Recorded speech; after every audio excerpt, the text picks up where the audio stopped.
அனைவருக்கும் வணக்கம். இன்று நாம் அறிந்து கொள்ள இருப்பது திருமாலிரும் சோலை என்று அழைக்கப்படக்கூடிய கள்ளழகப் பெருமான் கோயில் பற்றிய தல வரலாறு. திருமாலிரும் சோலை, மாலிரும் குன்றம், வனகிரி என்று பல பெயர்களால் அழைக்கப்படக்கூடிய ஒரு அற்புதமான ஒரு கோயில், புராதனமான கோயில். இந்த கோயிலை பற்றி பரிபாடல்ல 2000 ஆண்டுகளுக்கு முன்பாகவே பேசப்பட்டிருக்கிறது. பரிபாடலால் பேசப்பட்ட ஒரு கோயில், ஆழ்வார்களால் பாடப்பெற்ற ஒரு கோயில். கிட்டத்தட்ட 6 ஆழ்வார்கள் இந்த கோயிலை பற்றி பாடியிருக்கிறார்கள். 123 பாசுரங்கள் நமக்கு கிடைக்கின்றது இந்த கோயிலை பற்றி. மிகவும் பழமையான நம்முடைய தமிழ்நாட்டில் இருக்கக்கூடிய ஒரு புண்ணிய கஷேத்திரம் என்று இதை நாம் அழைக்கலாம். இந்த கோயிலுக்குன்னு தனியா ஸ்தல வரலாறு அப்படின்னு ஒண்ணு கிடையாது. பல வரலாறுகளை தொகுத்து பல அதிசயங்கள் இந்த கோயில் நிகழ்ந்திருக்கின்றன. அதையெல்லாம் தொகுத்து ஒரு ஸ்தல வரலாறாக நாம் இன்று தெரிந்து கொள்ளலாம். இந்த கோயிலை பற்றி வராக புராணம், பிரம்மாண்ட புராணம், வாமன புராணம் போன்ற பல புராணங்களில் செய்திகள் நமக்கு கிடைக்கின்றன. விருஷபாத்ரி மகாத்மியம் என்றும் இதை நாம் அழைக்கிறோம். எல்லாவற்றையும் சேர்த்து விருஷபாத்ரி மகாத்மியம் என்று இதை அழைக்கிறார்கள். விருஷபாத்ரி என்று இந்த மலையை வடமொழியில் குறிப்பிடப்பட்டுள்ளது. வாமன புராணத்தில், வராக புராணத்தில் நிறைய செய்திகள் நமக்கு கிடைக்கின்றன. நமக்கு எல்லோருக்கும் தெரியும், வியாசர் தொகுத்ததுதான் 18 புராணங்களும். அந்த 18 புராணங்களில் ஒன்றுதான் வராக புராணம். வராக புராணத்துல முனிவர்கள், சுத முனிவர்கள் என்று அழைக்கக்கூடியவர்கள். இந்த சுத முனிவர்கள் யார் அப்படின்னு சொன்னா, வேதங்களை கற்று மக்களுக்கு சொல்லிக் கொடுக்கக்கூடிய முனிவர்களை நாம் சூத முனிவர்கள் என்று அழைப்போம். நமக்கு இந்த பாகவதத்திலே பார்த்தா தெரியும், பாகவதத்துல இந்த சூத முனிவர்கள் அங்க இருக்கக்கூடிய நைமிஷாரண்யத்தில் இருக்கக்கூடிய முனிவர்களுக்கு சொல்வதுதான் இந்த பாகவத புராணம். பரீட்சித் மகாராஜாவுக்கு சுகமுனிவர், சுக பிரம்மம் என்று அழைக்கக்கூடிய சுகமுனிவர் சொன்ன பாகவதத்தை இந்த சூத முனிவர்கள் தான் நைமிஷாரண்யத்தில் இருக்கக்கூடிய முனிவர்களுக்கு எடுத்து கூறினார்கள். அதுதான் பாகவதம் நாம் படித்து கொண்டு வருகிறோம். அந்த பாகவதத்தை எப்படி அவர்கள் கூறினார்களோ அதே போல இந்த சூத முனிவர்கள் வராக புராணத்தையும் கூறியிருக்கிறார்கள். அந்த வராக புராணத்திலிருந்து வரக்கூடிய செய்திகளைத்தான் நாம் இன்று அனுபவிக்க இருக்கிறோம். 2 விதமான செய்திகள் நமக்கு கிடைக்கின்றன. ஒன்று யம தர்மராஜனுடைய தவம் பற்றியது, இன்னொன்று பாண்டிய மன்னன், மலையத்வஜ பாண்டிய மன்னனுடைய செய்தி. இது 2 தான் அடிப்படையான இந்த கோயிலுக்கென்று இருக்கக்கூடிய ஸ்தல வரலாறு. யமதர்மனுடைய புராணம் என்ன சொல்கிறது அப்படின்னா, யமதர்மராஜா பல இடங்களில் தவம் மேற்கொண்டு வருகிறார். அப்படி தவம் செய்து கொண்டு வரும் பொழுது திருமாலிரும் சோலை என்று அழைக்கக்கூடிய இந்த பகுதிக்கு அவர் தவம் செய்கிறார். இந்த இடம் பார்க்கிறதுக்கு அப்படி ரொம்ப ரம்யமா இருக்குது. சோலைகளாக, ஆறுகளாக இந்த இடமே பார்க்கிறதுக்கு ரொம்ப அழகாக இருக்கிறது. உடனே சரி, நம்ம இங்கிருந்து தவம் பண்ணுவோம் பெருமாளை நினைச்சுன்னு சொல்லிட்டு பெருமாளை நினைத்து தவம் செய்கிறார் யமதர்மன். யமதர்மனுடைய தவத்தை மெச்சி அவருக்கு ஏதேனும் வரம் கொடுக்கணும் அப்படின்னு சொல்லிட்டு பெருமாள் அவர் முன்னாடி காட்சி கொடுக்கிறார் சுந்தரராஜனாக. இவருக்கு ஒரே ரொம்ப சந்தோஷம், பகவானே நம்ம முன்னாடி காட்சி கொடுத்துட்டாரு அப்படின்னு ரொம்ப சந்தோஷத்துல பகவானை வணங்கிட்டு, நீங்க எனக்கு எப்படி காட்சி இந்த மலையில கொடுத்தீங்களோ அதே போல மக்களுக்கும் நீங்க காட்சி கொடுக்கணும், அதனால நீங்க இங்கேயே இருங்க அப்படின்னு சொல்லி வேண்டி கேட்டுக்கொள்கிறார். யமதர்மனுடைய வேண்டுதலை ஏற்றுக்கொண்டு ஸ்ரீதேவி பூதேவி சமேதனாக சுந்தரவள்ளி சௌந்தரவள்ளி நாச்சியார் என்று நாம் அழைக்கிறோம் அந்த தாயார்களோடு சுந்தரராஜ பெருமானாக, கள்ளழகனாக இங்கு அருள்பாலித்து கொண்டிருக்கிறார். இதுதான் யமதர்மனினுடைய கேட்ட வரம். பகவானே இங்க இருந்து மக்களுக்கு நல்லருள் புரியணும், இந்த மலை மேல இருந்து நீங்க அருள் புரியணும்னு அவர் கேட்டுக்கொண்டதனால மலை மீதே பகவான் இருந்து நமக்கு இன்றும் காட்சி கொடுத்து கொண்டிருக்கிறார். அப்ப இறைவனே வந்துட்டார் அப்படின்னா அவரை நம்ம அப்படி சும்மா விட்டுற முடியாது இல்லையா? அவருக்கு ஒரு மிகப்பெரிய பிரம்மாண்ட கோயில் கட்டணும்னு சொல்லிட்டு தேவதச்சனான விஸ்வகர்மாவை அழைத்து சந்திர வடிவில், அதாவது ஒரு வட்ட வடிவில், இதற்கு ஒரு கதை என்ன உண்டுனா, இரவு நேரங்களில் சந்திரனுடைய ஒளி பட்டு அந்த மலை பார்க்கறதுக்கு ரொம்ப பிரகாசமா தெரிஞ்சுது யமதர்மனுக்கு. அப்ப என்ன பண்றான்னு, சோ சந்திரனே இங்க பார்க்கறது ரொம்ப பிரமாதமா தெரியுதுன்னு சொல்லிட்டு சந்திர வடிவில், வட்ட வடிவில் ஒரு கர்ப்ப கிரகத்தை உருவாக்குகிறார் தேவதச்சனான விஸ்வகர்மாவை வைத்து. அந்த வட்ட வடிவ கர்ப்ப கிரகம் தான் இன்னும் இருக்கிறது. அந்த கர்ப்ப கிரகத்தில் இருக்கக்கூடிய சுவாமியை நாம் பரமசுவாமி என்று அழைக்கிறோம். பரம் என்றால் மேலான என்று பொருள். எல்லாவற்றுக்கும் மேலான ஒரு கடவுளை பரமசுவாமி என்று அழைக்கிறோம். அந்த கர்ப்ப கிரகத்தில் அந்த சுவாமியை எழுந்தருள பண்ணிட்டு மிகுந்த பக்தியோடு யமதர்மன் வணங்குகிறார். இது காலம் காலமாக இந்த கோயிலுடைய வரலாறாக சொல்லப்படுகிறது. அடுத்தது மலையத்வஜ பாண்டியனுடைய கதை. இந்திரத்யூமன் அப்படின்னு ஒரு அரசன், பாண்டிய மன்னன். அவனுடைய பையன் தான் இந்த மலையத்வஜ பாண்டியன். இந்த மலையத்வஜ பாண்டியன் என்ன பண்ணுவான் அப்படின்னா, தினம்தோறும் காலையில் எழுந்து புஷ்பக விமானத்தில் இங்கிருந்து மதுரையில இருந்து, அதாவது திருமாலிருஞ்சோலையில இருந்து கிளம்பி போய் கங்கையில நீராடிட்டு காசி விஸ்வநாதரை வழிபட்டு விட்டு கயாவில் வழிபட்டு விட்டு திருப்பி வந்துடுவார். ஒரு புஷ்ப விமானத்து மூலியமா நம்ம எப்படி இங்க இருந்து கிளம்பி வேற ஊருக்கு போற மாதிரி இங்கிருந்து காசிக்கே போய் அவர் சாமி கும்பிட்டு வந்துட்டு இருந்தார். அந்த புஷ்ப விமானத்தை இவருக்கு வழங்கியது அகத்திய முனிவர். ஒரு நாள் அப்படிதான் திரும்பி வந்துட்டு இருக்கும்போது மதுரைக்கு இந்த திருமாலிருஞ்சோலை மலை கிட்ட வந்ததும் அங்க இருக்கக்கூடிய முனிவர்கள் ரிஷிகள் அவருடைய வாகனத்தை பிடித்து இழுப்பது போன்று ஒரு சம்பவம் நடக்கிறது. நம்ம ஏற்கனவே சுந்தரகாண்டத்துல பார்த்துட்டோம். சுந்தரகாண்டத்துல அனுமன் பறந்து போகும்போது அனுமனுடைய நிழலை பிடித்து ஒரு அறைக்கு இழுப்பார். அவர் பேர் சாயா கிரகி அப்படின்னு நம்ம படிச்சிருக்கிறோம் சுந்தரகாண்டத்துல. அது போல இவருடைய புஷ்பக விமானத்தை பிடிச்சு யாரோ இழுக்கிறது மாதிரி தோன்ற உடனே யாருன்னு கீழே குனிஞ்சு பாக்குறான். ஒரு அசரீதி கேக்குது, நீ எதுக்கு இங்க இருந்து காசில போய் குளிச்சுட்டு தவம் பண்ணணும், கடவுளை வணங்கணும், இங்கே இருந்து பண்ணலாமே. மகாவிஷ்ணுவே, பகவானாகிய மகாவிஷ்ணுவே இங்க சுந்தரராஜனாக அவதரிச்சிருக்கிறார். இங்கதான் அவர் கோயிலே இருக்கிறார். இங்க ஒரு அழகான ஒரு நதி ஒண்ணு ஓடிட்டு இருக்குது, நூபுர கங்கை சிலம்பாறு. நீ இந்த சிலம்பாறிலே குளிச்சுட்டு இங்கேயே இறைவனை வணங்கலாமே அப்படின்னு ஒரு அசரீரி கேட்ட உடனே பகவானே அந்த அசரீரி வாக்காக எடுத்துக்கொண்டு, அந்த அசரீரியை சொன்னதே பகவானாக ஏற்றுக்கொண்டு, அன்றிலிருந்து மலையத்வஜ பாண்டியனும் கங்கைக்கு செல்லாமல் இந்த சிலம்பாற்றிலேயே குளித்துவிட்டு இறைவனுக்கு தேவையான கைங்கரியங்களை செய்கிறார்.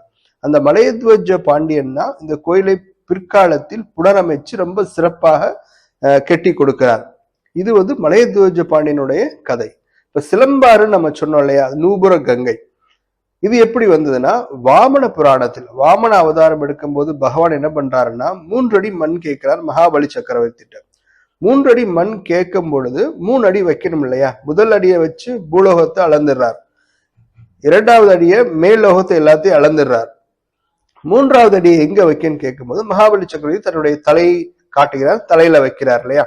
அப்ப அவரு காலை தூக்கி அளக்கும் பொழுது அவருடைய பாதம் விண்ணுலகத்திற்கு செல்கிறது, மேலுலகத்திற்கு. அப்ப பிரம்மதேவன் என்ன பண்றாருன்னா, பிரம்மதேவனுடைய தந்தை தான மகாவிஷ்ணு, அவருடைய நாபிக் கமலத்திலிருந்து உருவானவர் தான் பிரம்மதேவன். அதனால பிரம்மதேவன் என்ன பண்றாரு, தன்னுடைய தந்தை காலை தூக்கி காட்டுறாரு அப்படின்னு தெரிஞ்ச உடனே அவருடைய பாதத்துக்கு இவர் அபிஷேகம் பண்றார் நீரை கொண்டு. அந்த நீர் பகவானுடைய பாதத்தில் இருக்கக்கூடிய அந்த சிலம்பு, நம்ம அதனாலதான் சிலம்பாறுன்னு சொல்றோம், சிலம்புல பட்டு கீழே விழுகிறது தீர்த்தமாக நாம் அதை ஏற்றுக்கொள்கிறோம். அதுதான் தீர்த்தமாக சிலம்பாறாக இன்றும் மலையில் நமக்கு கிடைக்கிறது, நூபுர கங்கை என்று சொல்றோம். அந்த நூபுர கங்கையில் குளித்து விட்டு தான் இந்த மலையத்வஜ பாண்டியன் பகவானை, கள்ளழக பெருமானை வணங்க செல்கிறார். இது மலையத்வஜன் பாண்டியனுடைய கதை. இந்த நூபுர கங்கையில தான் தீர்த்தம் ஆடிவிட்டு மண்டூக மகரிஷி நம்ம என்று சொல்லக்கூடிய சுதபஸ் அப்படிங்கிற முனிவர், சுதபஸ் அப்படிங்கிற முனிவர் இங்க நூபுர கங்கையில குளிச்சுட்டு இருக்கும் போதுதான் துர்வாசர் பார்க்கிறார். துர்வாசரை இவர் கவனிக்கல உடனே நீ மண்டுகமா போ, நீ தவளையா போன்னு சாபம் கொடுக்கிறார் துர்வாச முனிவர். அந்த கதையும் நாம் கேள்விப்பட்டிருக்கிறோம்.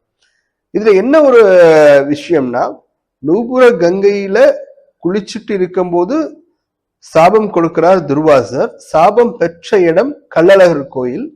சாப விமோச்சனமாக அவருக்கு கிடைத்த இடம் தான் காட்டழகர் கோயில் செண்பகத்தோப்பு. அந்த ஒரு சரித்திரத்தை சொல்லுங்கிறதுக்காகத்தான் ஒவ்வொரு வருஷமும் அழகர் ஆற்றில் இறங்கும் பொழுது மண்டூக மகரிஷிக்கு அவர் சாப விமோச்சனம் கொடுக்கிறார். இந்த நிகழ்வும் மதுரையில் நடக்கிறது. சாபம் பெற்ற இடம் கள்ளழகர் கோயில், சாப விமோச்சனமாக அவர் கிடைத்த இடம் காட்டழகர் கோயில் செண்பகத்தோப்பு. அது வராக கஷேத்திரம். இந்த கள்ளழகர் பெருமாள் கோயில் வந்து விருஷபாத்ரி அப்படின்னு சொல்லக்கூடிய சேத்திரம். இப்ப இதுதான் வந்து அந்த 2 கோயில்களுக்கும் உள்ள ஒரு தொடர்பு. இந்த மலையத்துவஜன் வம்சத்தில் வந்தவர் தான் குப்ஜ பாண்டியன். இந்த குப்ஜ பாண்டியனுடைய மகள் தான் மீனாட்சி அம்மன். இந்த மீனாட்சி அம்மனுக்கும் சொக்கநாதருக்கும் பின்பு திருமணம் நடக்குது. இந்த கதையெல்லாம் நமக்கு தெரியும். இப்ப ராமாயண காலத்துல வந்து அனந்த குணபாண்டியன் அப்படிங்கிறவன் இந்த மதுரையை ஆட்சி செய்திருக்கிறான். அப்ப மதுரைன்னு தலைநகர் கிடையாது. அனந்த குணபாண்டியன் கபாடபுரத்தை தலைநகராக கொண்டு ஆட்சி செய்திருக்கிறான். மகாபாரத காலத்துல மணலூர் தலைநகராக இருந்திருக்குது. ராமாயண காலத்துல வந்து கபாடபுரம் தலைநகரம், மகாபாரத காலத்துல மணலூர் தலைநகரமாக இருந்திருக்கிறது. பிற்காலத்துல அதெல்லாம் அப்படி மாறி மாறி மதுரை தலைநகராக பாண்டிய மன்னர்களுக்கு வந்திருக்கிறது. அப்ப யாரு பாண்டிய மன்னர்கள் ஆட்சி செய்தாலும் இந்த கோயிலுக்கு பெரும் தொகையை கொடுத்து இந்த கோயிலை அழகாக பராமரித்து கொண்டு வந்திருக்கிறார். அதுதான் வந்து இங்க ரொம்ப முக்கியம். பாண்டிய கொடியில் இருக்கக்கூடிய அந்த மீன் கொடிக்கு கூட மகாவிஷ்ணுவின் மச்சாவதாரத்தை கொண்டுதான் அவர்கள் மீன் கொடியை வைத்தார்கள் என்ற ஒரு இலக்கிய செய்தியும் நமக்கு கிடைக்கிறது. இப்ப பாண்டிய மன்னர்கள் வைணவத்தின் மீது மிகுந்த ஈடுபாடு கொண்டிருக்கிறார்கள் அப்படின்னு இதுவும் காட்டுது. ஏன்னா எல்லா பாண்டிய மன்னர்களும் மிகுந்த ஒரு சிரத்தையோடு அழகர் கோயிலுக்கு தங்களுடைய திருப்பணியை செய்திருக்கிறார்கள். அதற்கு பின்பாக வந்து நிறைய பாண்டிய மன்னர்கள், அதற்கு பின்பாக வந்து கிருஷ்ணதேவராயர், நாயக்க மன்னர்கள், நிறைய மன்னர்கள் இந்த அழகர் கோயிலுக்கு நிறைய திருப்பணிகளை செய்திருக்கிறார்கள். அதுதான் முக்கியம். இதுல இன்னொரு சிறப்பம்சம் என்னன்னா, யுதிஷ்டிரன் மகாபாரத காலத்துல யுதிஷ்டிரன் அப்புறம் அர்ஜுனன் 2 பேருமே இந்த கோயிலுக்கு தீர்த்த யாத்திரையாக வந்திருக்கிறார்கள். அதுவும் ஒரு சிறப்பான செய்தி. கந்த புராணத்துல வந்து இந்த செய்தி வருகிறது. கந்த புராணத்துல முத்தித்தரு பேரழகர் திருக்கோயில், அதாவது முத்தித்தரு பேரழகர் திருமலை அப்படின்னு இந்த மலையை நாம வந்து அழைக்கிறதாக பார்க்கிறோம் கந்த புராணத்துல. அருணகிரிநாதர் எழுதிய திருப்புகழ்ல பழமுதிர்ச்சோலை, சோலைமலை அப்படி என்றெல்லாம் குறிப்பிட்டிருக்கிறார். அழகர் மலையின் மேலதான் நமக்கு சோலை மலையும் இருக்குது. முருகனுடைய அறுபடை வீடுகளில் ஒன்றான பழமுதிர்ச்சோலையும் அங்குதான் இருக்கிறது. அப்ப முருக பக்தர்களும் இந்த மலையை குறித்து பாடல்களை பாடியிருக்கிறார்கள்.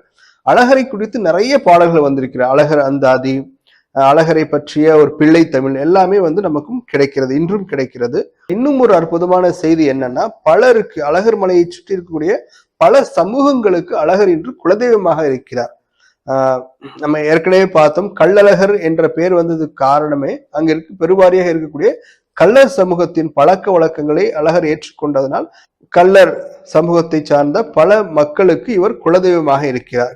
கள்ளர் சமூகம் மட்டும் கிடையாது, யாதவர் சமூகம், பறையர் சமூகம் போன்ற சமூகங்களுக்கு கள்ளழகர் இன்றும் குலதெய்வமாக இருந்து அருளாட்சி செய்து கொண்டிருக்கிறார். இதைத்தான் நாம் இன்று தெரிந்து கொள்ள வேண்டும். மிக முக்கியமான ஒரு செய்தி.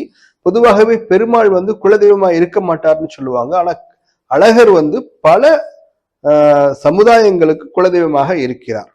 அது கள்ளழகராக இருக்கட்டும், காட்டழகராக இருக்கட்டும், கூடலழகராக இருக்கட்டும், இந்த 3 அழகர்களுமே வந்து அழகர் மலையில் இருந்து கொண்டு பல சமூகங்களுக்கு குலதெய்வமாக இருந்து இன்றும் அருளாட்சி செய்து கொண்டு இருக்கிறார்கள். இதைத்தான் நாம் இன்று அனுபவித்தோம்.